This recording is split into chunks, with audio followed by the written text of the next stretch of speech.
I think almost all golfers will agree that a shank is probably the worst shot you can hit on a golf course. Once you've hit it, you tend to feel like you have a disease that you can't get rid of. However, the swing that makes a shank probably at first sight wouldn't appear to be as bad as the result might make out. The good thing about a shank is if you understand it, it can be generally easy enough to fix. So when we see somebody shank the golf ball, there tends to be a couple of kind of common characteristics. Normally we see shankers get very far away from the golf ball.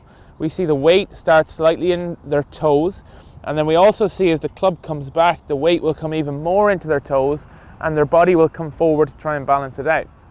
This is a disastrous start to the swing because straight away we're pushing our body closer to the golf ball. My advice for anybody who shanks the golf ball is to feel like they can get closer to the ball, get the weight a little bit more down through the balls of the feet. I want to feel like it's right down the middle of my feet, and then from there, like I make a very solid takeaway where the balance doesn't shift around too much, it doesn't move towards the golf ball. One of my favorite drills to help people feel this is to get a small tube, or sometimes I'll just use a roll-up towel. So what I'm going to do is I'm going to stand on this, I'm going to have the tube right in the middle of the bridge of my feet. Now generally, for most shankers, as soon as they set up to the golf ball, they'll see the weight drift straight away to the front half of that tube. What I want to feel here is that I'm almost squashing it down with the middle of my foot. I don't want to feel like I'm too toe heavy, and especially as the club starts away from the ball, I want to feel my balance stay right down the middle of my feet. From there I can start to work into the golf ball, and again I want to feel that a little bit closer in the address position than I normally would be. I want to feel like as I bring the club away, my weight never drifts forward.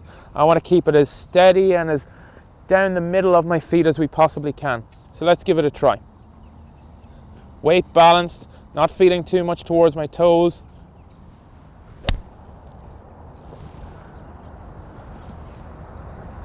And a good swing to follow. So for anybody who shanks the ball, or if you get on the golf course and all of a sudden hit one, instead of panicking and getting further and further away from the golf ball, I want you to make sure that in the address position, your weight is balanced, it's right down the middle of your feet, it's never feeling toe heavy, and that you don't feel like you're too far away from the ball.